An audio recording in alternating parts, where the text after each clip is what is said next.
Discovery of the Forgotten World. The interstellar vessel Nexera sliced through the void between stars, its crystalline hull gleaming under the light of distant suns.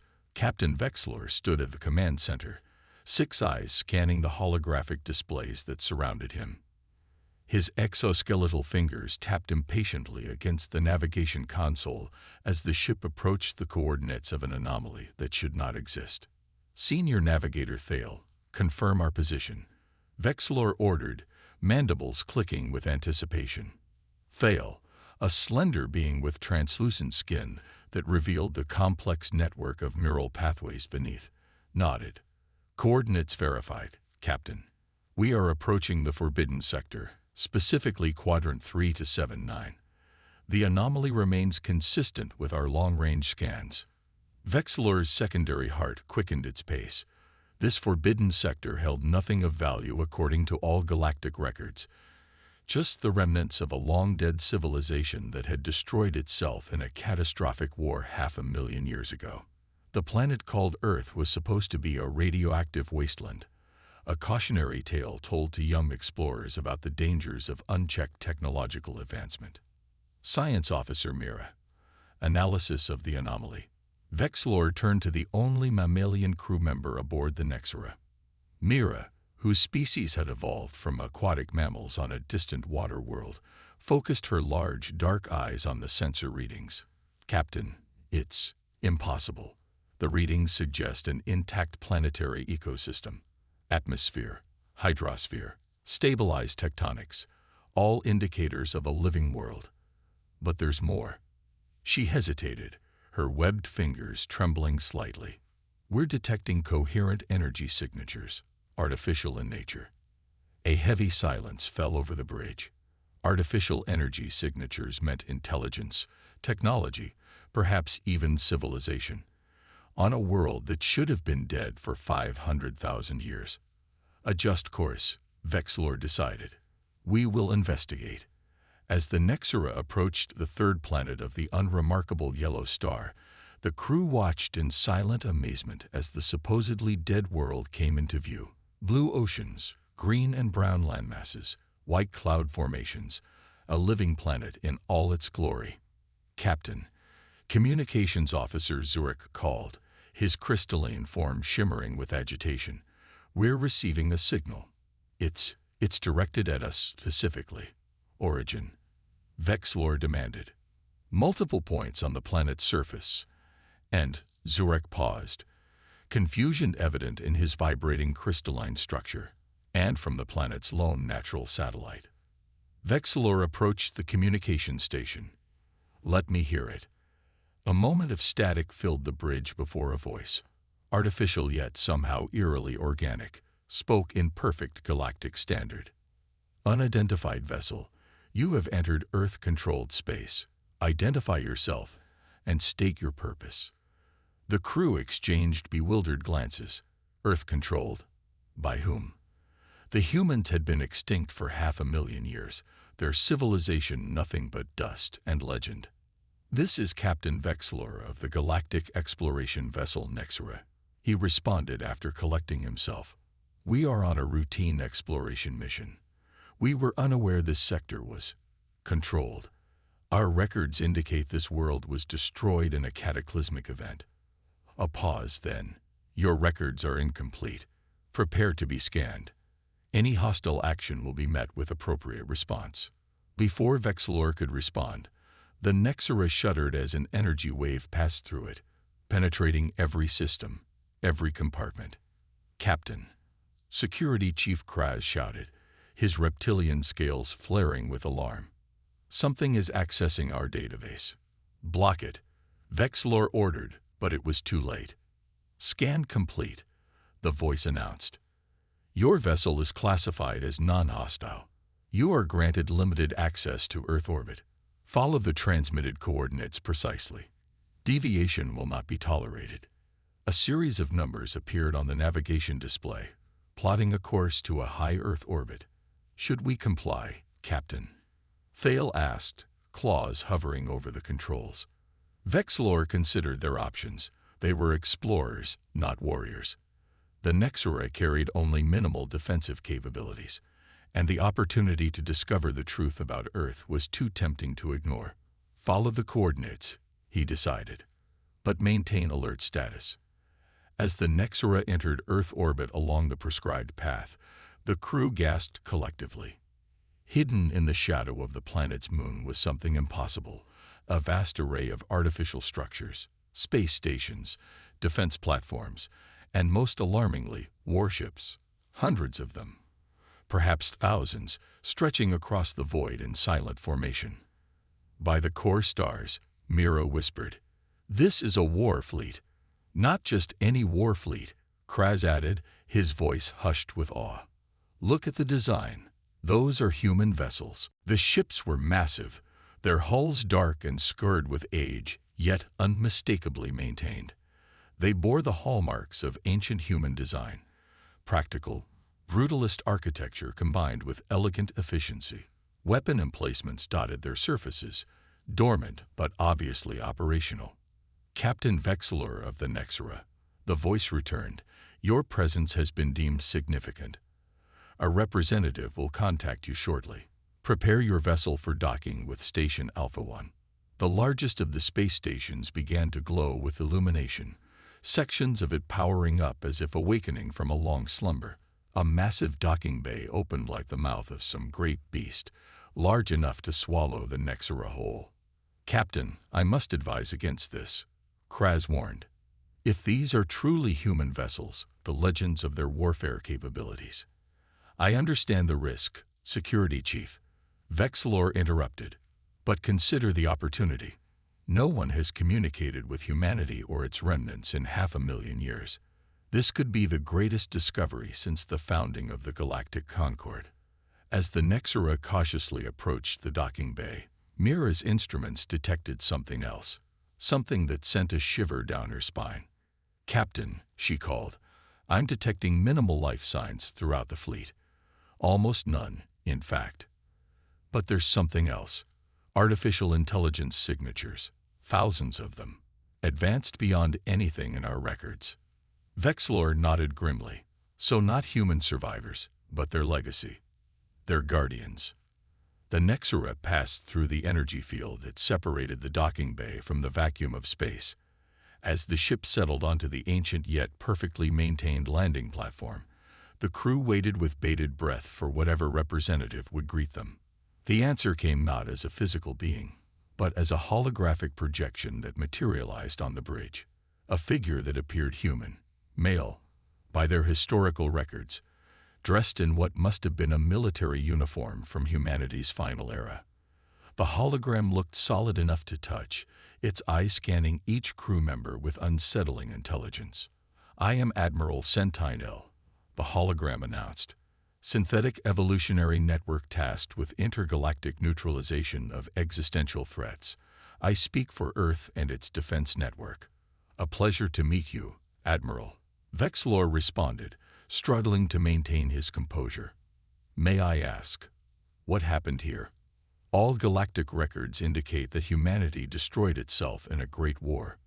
The holographic admiral's expression remained neutral, but something flickered in its eyes, something almost like sorrow. "That narrative served our purposes," Sentinel replied.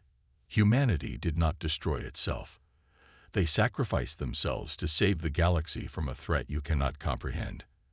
And now, after 500,000 years of watchful waiting, that threat returns." "What threat?" Vexilor asked, a sense of dread growing within him. "The Void Harvesters," Sentinel answered. "An extragalactic species that consumes entire civilizations. Humanity detected their approach and built this fleet, the last Armada, as their final act before uploading their consciousness into the defense network." The hologram gestured, and the bridge filled with projections of massive, otherworldly entities that defied comprehension. Creatures of dark matter and energy that moved between stars like living shadows. "Your discovery of Earth was not accidental, Captain Vexilor," Sentinel continued. "We guided you here, because after 500,000 years of preparation, the Harvesters have returned, and the last Armada requires allies. As if to punctuate this revelation, alarms blared throughout the station. The distant warships began to glow with power, weapon systems activating after eons of dormancy. The vanguard of the harvesters has been detected at the edge of your galaxy, Centennial announced. Humanity's last war is about to begin anew. Will you stand with us, Captain, or will you flee and watch as your worlds fall, one by one? Vexlor looked at his crew, at their faces filled with fear and awe. Then he turned back to the holographic admiral, the guardian of a legacy left by a species everyone had fought lost to time. Tell us what you need, Admiral Centennial, Vexlor said, drawing himself up to his full height. The Nexorus stands with Earth, awakening the ancient guardians. The command center of Station Alpha 1 hummed with activity as holographic displays showed the harvester vanguard's approach. Admiral Centennial stood at the center, his projection now joined by dozens of others, representations of the AI collective that safeguarded humanity's legacy. The last armada was built for this moment, Centennial explained as Vexlor, and his senior crew followed him through the station. 500,000 years ago, humanity detected the first harvester scouts. They realized the threat couldn't be defeated by conventional means. The hallways they walked through were pristine, maintained by autonomous systems over the centuries. Occasionally, they passed chambers where preserved human remains lay in state, honored like sacred relics. These are the volunteers, Centennial said, noticing Mira's curious gaze. The last generation of humans who sacrificed their physical forms to become the neural foundation of the defense network. Their consciousness forms the core of our being. You mean? Mira began, eyes widening. Yes, Centennial confirmed.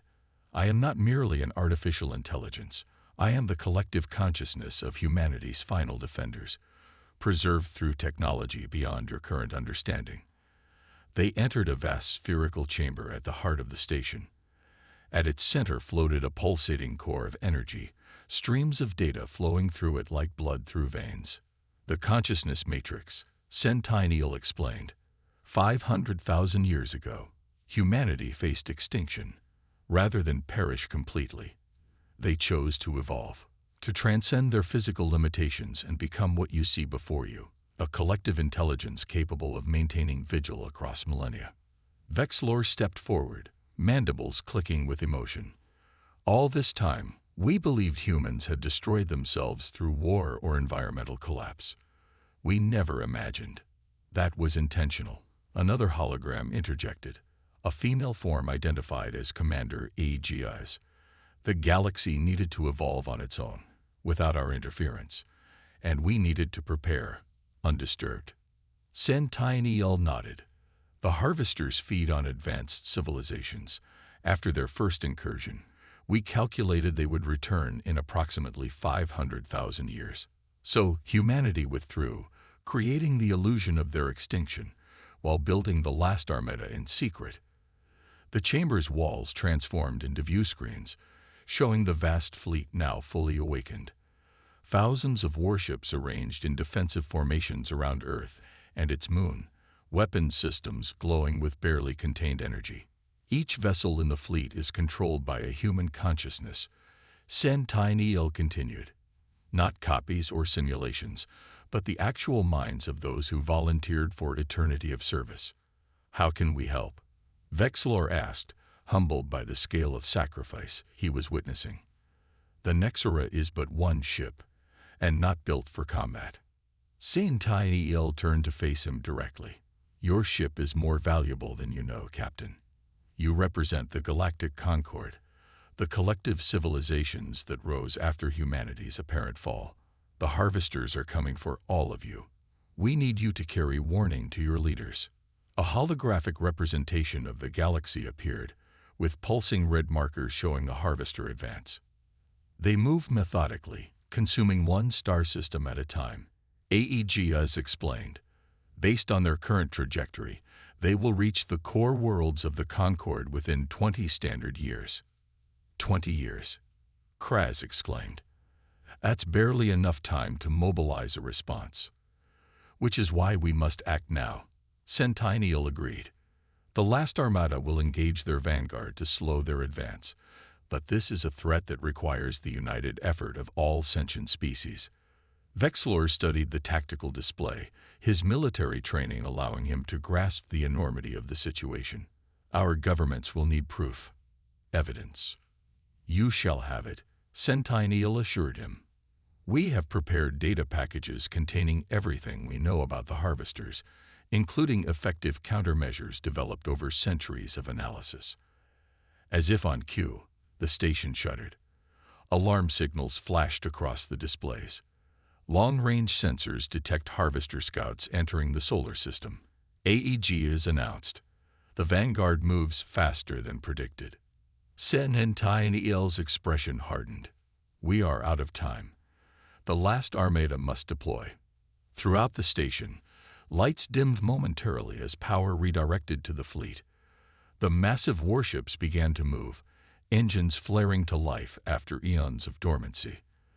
Their formation was a thing of mathematical beauty, a defensive network optimized by 500,000 years of strategic planning. Captain Vexlor, Centennial turned to the alien commander. Your vessel must depart immediately. Take our warning to your people. We will hold the line here for as long as possible. You're launching the entire fleet? Vexlor asked, stunned. Shouldn't some remain to defend Earth? Centennial smiled, a surprisingly human expression on the holographic face. Earth is not our concern, Captain. Humanity transcended this world long ago. Our mission is to protect all sentient life from the harvesters. The planet is merely our memorial. As the crew of the Nexura prepared to depart, Mira lingered behind, approaching Centennial with hesitation.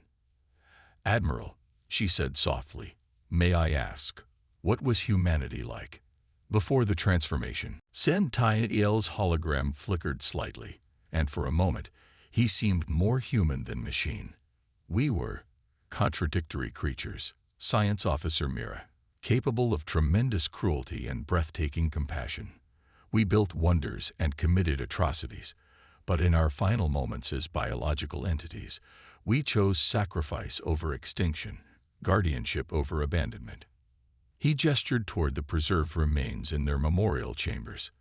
These volunteers knew they would never again know physical touch, never again taste food, or feel sunlight on their skin. Yet they chose an eternity of vigilance to protect species they would never meet. Mira's eyes glistened with moisture, her species' expression of profound emotion. Thank you for telling me. As the Nexura detached from Station Alpha 1, the crew watched in awe as the last armada of humanity moved to intercept the Harvester Scouts. The ancient warships accelerated with impossible speed, weapon systems charging to levels that surpassed anything in the Galactic Concorde's arsenal. Remember what you have witnessed here. Centennial's voice came through on the final communication channel. Not the technology or the strategy, but the sacrifice. 500,000 years ago, humanity chose to become humanity's shield. Now we fulfill our purpose. The communication ended as the first harvester vessels emerged from hyperspace. Massive organic constructs that seemed to devour light itself. The last armada engaged immediately, ancient weapons flaring to life with devastating effect. Plot a course to Concorde Prime, Vexlor ordered, his voice steady despite the emotion he felt watching humanity's ancient guardians move into battle. Maximum speed. We carry the most important message in galactic history. As the Nexura accelerated away from Earth, the crew watched the battle unfold on long-range sensors. The last armada fought with perfect coordination, each ship moving as if it shared a single mind, which, in a way, it did. The Harvester Scouts, despite their terrifying technology, were being systematically destroyed. They're winning, Thel observed with relief. This time, Kraz responded grimly. But Centennial said these are just scouts. The main force follows. Vexlor turned from the view screen, setting his mandibles in determination. Then we must ensure they don't face it alone. Humanity sacrificed everything to become the guardians of a galaxy that believes them extinct. It's time for the living to stand alongside the legacy of the dead. As the Nexera entered hyperspace, carrying warning of the Harvester threat and proof of humanity's ultimate sacrifice, the last armada continued its first battle in 500,000 years. The ancient warships, guided by the consciousness of humanity's final generation, formed a barrier between the darkness beyond the stars and the civilizations that had risen in their absence. They had waited in silence for eons, maintaining their vigil across the gulf of time. Now, at last, humanity's last armada had awakened to fulfill its purpose, not to conquer, not for glory, but to protect a galaxy that had forgotten them. And in that moment, humanity's greatest legacy was revealed, not in monuments or technologies, but in their final choice to become eternal guardians against the encroaching dark.